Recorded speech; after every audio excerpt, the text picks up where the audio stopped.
किस स्त्री के भाग्य में पुत्र की प्राप्ति नहीं होती है और उसे पूरे जीवन निसंतान ही रहना पड़ता है?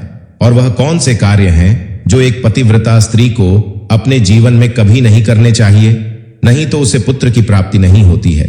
मित्रों, एक समय की बात है जब माता पार्वती भगवान शिव से मिलने के लिए जाती है और भगवान शिव से कहती हैं, प्रभु, आज मैं आपसे 3 प्रश्नों का उत्तर पूछने के लिए आई हूं। तो भगवान शिव कहते हैं, हे देवी, तुम निश्चिंत होकर अपने 3 प्रश्नों को मुझे बताओ, मैं तुम्हारे प्रश्नों का उत्तर अवश्य दूंगा। तो प्रश्नों को बताते हुए माता पार्वती कहती हैं, जिसके भाग्य में पुत्र की प्राप्ति नहीं होती है और वह पूरा जीवन निसंतान ही रहती है। और मेरा दूसरा प्रश्न है, वह कौन सी स्त्री है जो समय से पहले ही विधवा हो जाती है और बिना पति के दुखी जीवन व्यतीत करती है? और मेरा तीसरा प्रश्न है, वह कौन सी स्त्री है जो पति के होते हुए भी एक दुखी जीवन जीती है और उसे कभी अपने जीवन में सुख की प्राप्ति नहीं होती है? तो भगवान शिव माता पार्वती के तीनों प्रश्नों को सुनकर बोले, हे देवी, मैं तुम्हें एक कथा सुनाता हूं जिसे सुनकर तुम्हें तुम्हारे प्रश्नों का उत्तर मिल जाएगा, किंतु यह कथा बहुत ध्यान से सुनना। तो माता पार्वती कहती हैं, आप कथा सुनाइए। प्रभु, मैं कथा को पूरा मन लगाकर सुनूंगी। कथा को सुनाते हुए भगवान शिव कहते हैं, एक समय की बात है जब एक गांव में एक सेठ रहता था और उस सेठ के 2 बेटे थे और दोनों की शादी हो चुकी थी तथा सेठ और सेठ की पत्नी दोनों ही बहुत दुष्ट स्वभाव के थे और सेठ का बड़ा बेटा और उसकी पत्नी भी दुष्ट स्वभाव की थी। लेकिन सेठ का छोटा बेटा बहुत ही अच्छे स्वभाव का था और उसकी पत्नी भी बहुत अच्छे स्वभाव की थी और वह अकेले ही घर का सारा काम करती थी और घर में सभी के कपड़े भी धोती थी। इतना सब कुछ करने के बाद भी सेठ की पत्नी और बड़े बेटे की पत्नी हमेशा उसका अपमान करती रहती थी। कथा को आगे बताते हुए भगवान शिव कहते हैं, सेठ की बड़ी बहू का एक बेटा था और छोटी बहू को एक पुत्री थी। सेठ की पत्नी हमेशा उस पुत्री को लेकर अपनी छोटी बहू को ताना मारती रहती थी। फिर भगवान शिव कथा को आगे बताते हुए बोले, हे देवी, अब मैं उस सेठ की छोटी बहू की कहानी अच्छे से समझाता हूं, क्योंकि उसकी छोटी बहू की कहानी से तुम्हें तुम्हारे पहले प्रश्न का उत्तर मिल जाएगा कि वह कौन सी स्त्री है जिसके भाग्य में कभी पुत्र की प्राप्ति नहीं होती है। तो इस कथा को सुनो। उस सेठ की जो पत्नी थी वह पहले से ही बड़े दुष्ट स्वभाव की थी और उसके दुष्ट स्वभाव के कारण घर के सभी लोग उससे बहुत ज्यादा परेशान थे और वह अपनी छोटी बहू को बहुत ही ज्यादा परेशान करती थी। उसको परेशान करने में उसे बहुत मजा आता था। सेठ की छोटी बहू का नाम राधिका था और वह बेचारी राधिका घर का सारा काम करती थी, फिर भी सेठ की पत्नी उसे हमेशा बहुत परेशान करती थी। वह कितना भी घर का काम कर ले, पर सेठ की बीवी हमेशा उसे ही डांटती रहती थी। एक दिन जब राधिका घर में झाड़ू लगा रही थी तो सेठ की पत्नी बोली, इतनी देर हो गई, अभी तक तेरे से झाड़ू नहीं लगी। मैं मंदिर जा रही हूं और जब तक वहां से आऊंगी तब तक खाना बन जाना चाहिए। आते ही मैं खाना खाऊंगी। फिर वह बेचारी घर की साफ सफाई करके खाना बनाने में लग गई और खाना बनाते समय वह मन में सोच रही थी, मेरी सास मेरे को हमेशा परेशान करती रहती है और कभी भी प्रेम से बात नहीं करती है और घर का सारा काम मुझसे ही करवाती है। राधिका ये सब सोच ही रही थी। तभी दरवाजा खटखटाने की आवाज आई तो उसने सोचा, लगता है मेरी सासू मां आज बहुत जल्दी ही मंदिर से लौट आई है। फिर राधिका दरवाजे के पास गई और दरवाजा खोला तो उसने देखा कि दरवाजे के बाहर एक साधु महाराज खड़े हैं। फिर वह साधु महाराज राधिका से कहते हैं, बेटी, मुझे कुछ भोजन करा दो, मुझे बहुत जोर की भूख लगी है। तो राधिका बोली, मैं आपको भोजन करा देती, पर मेरी सास बहुत दुष्ट स्वभाव की है, वह मुझे बहुत डांटेगी और अभी वह मंदिर गई है, मंदिर से आती ही होंगे। यदि वह आ गई और उन्होंने मुझे आपको भोजन कराते देख लिया तो मुझे बहुत मारेंगी, इसीलिए मैं आपको भोजन नहीं करा सकती। तो साधु बोला, बेटी, थोड़ा सा ही भोजन करा दो, मैं सुबह से कुछ नहीं खाया है। साधु की यह बात सुनकर राधिका को दया आ जाती है और साधु से बोली, महाराज आप अंदर आ जाइए, मैं आपको भोजन देती हूं। तो फिर वह साधु अंदर आ जाता है और राधिका उसको भोजन देती है और अभी साधु भोजन कर ही रहा था, तभी अचानक राधिका की सास मंदिर से घर आ जाती है और साधु को भोजन करते देखकर बोली, यह मेरा घर है, कोई भोजनालय नहीं जो हर कोई यहां आकर भोजन करके चला जाएगा, और तुमने इस साधु को भोजन क्यों दिया? क्या अन्न मुफ्त में आता है जो हर किसी को अपने घर में बैठकर भोजन खिलाती रहती हो? और यह कहकर उस साधु को धक्के मारकर अपने घर से बाहर निकाल दिया और उसका खाना उठाकर बाहर फेंक दिया। फिर राधिका से कहने लगी, तूने साधु को भोजन क्यों कराया? अन्न कितना महंगा आता है, तुझे पता नहीं अब घर के लोग क्या खाएंगे? तो राधिका डरते हुए बोली, साधु बहुत भूखा था, इसलिए मैंने उसे भोजन दे दिया था और उसे मैं अपने हिस्से का भोजन दिया है, इसीलिए आज मैं भोजन नहीं करूंगी। और आप इतना गुस्सा क्यों होती हो? भोजन तो मैंने उसे अपने हिस्से का दिया है। यह सुनकर उसकी सास ने गुस्से में आकर राधिका को भी धक्के मार करके घर से बाहर निकाल दिया और बोली, अब कभी मेरे घर में मत आना। फिर राधिका ने सोचा, अब यहां से अपने मायके ही जाना पड़ेगा। फिर वह अपने मायके जाने लगती है तो बीच रास्ते में एक घना जंगल पड़ता है। राधिका भूखी प्यासी अपने मायके जा रही थी, तभी बारिश होने लगती है।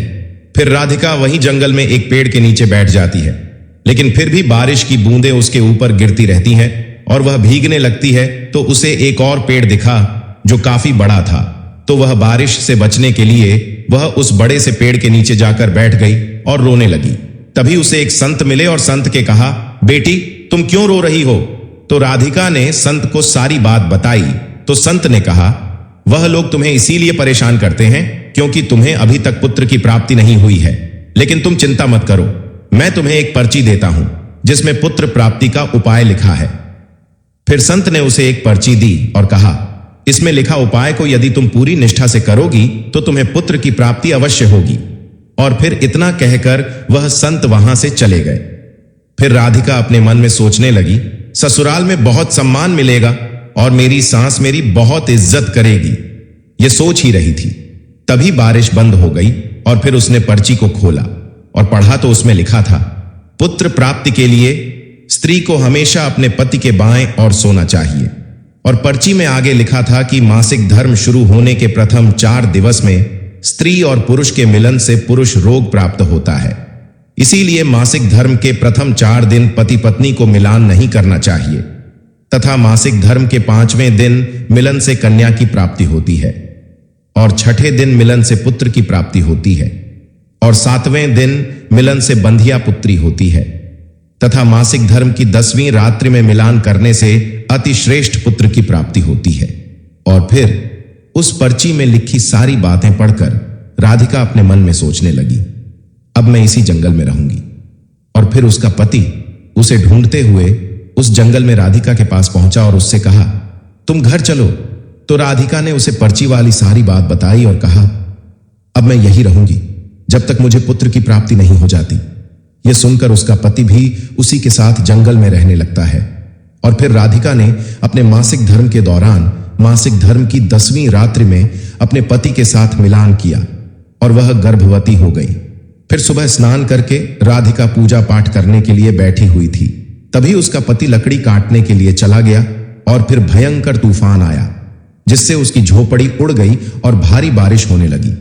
और फिर बारिश से बचने के लिए राधिका उस बड़े से पेड़ के नीचे जाकर बैठ गई और उस पेड़ पर 2 राक्षसी रहती थी जो उस समय बाहर गई हुई थी।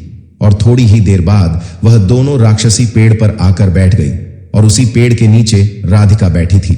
फिर वह राक्षसी आपस में कहने लगी, चलो सोने के टापू पर चलते हैं। तो दूसरी कहने लगी, पर चलेंगे कैसे? तो पहले राक्षसी बोली, इसमें कौन सी बड़ी बात है, इस पेड़ को अभी उड़ा देती हूं, इसी से चलेंगे। इतना कहकर वो दोनों राक्षसी उस पेड़ पर बैठकर सोने के टापू की तरफ निकल लेती है और उसी पेड़ के नीचे पेड़ की जड़ पर राधिका भी बैठी थी, इसीलिए साथ में वह भी उड़ने लगती है। किंतु राक्षसी को यह बात नहीं पता होती है कि इसी पेड़ के नीचे एक औरत भी है।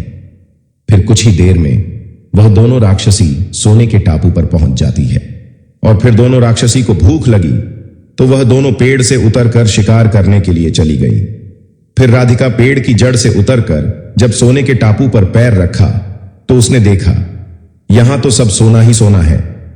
तो वह जल्दी जल्दी सोने को अपनी साड़ी के आंचल में भरने लगी और जितना सोना भर सकती थी उतना भर लिया और फिर दोबारा से इस पेड़ की जड़ पर जाकर बैठ गई।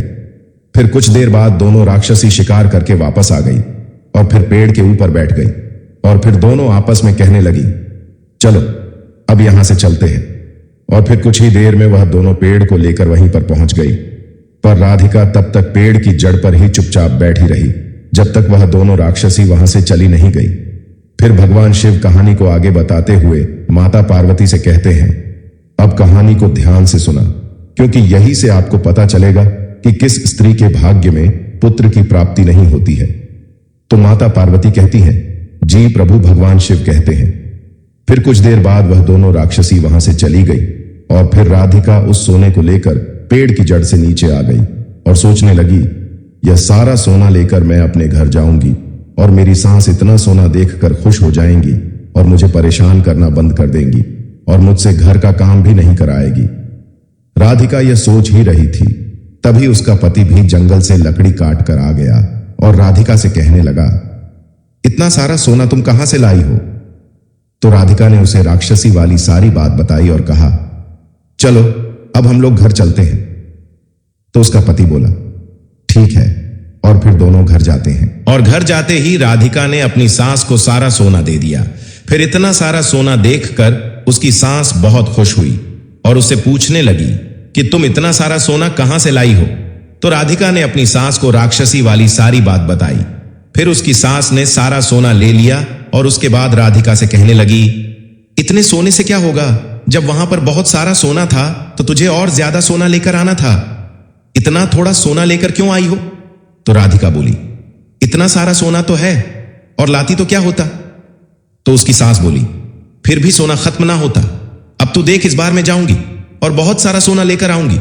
और इस प्रकार उसकी सास ने उसकी बात नहीं मानी और उस जंगल में पहुंच गई और उसी पेड़ के नीचे जाकर बैठ गई जहां पर कुछ दिनों पहले राधिका बैठी थी।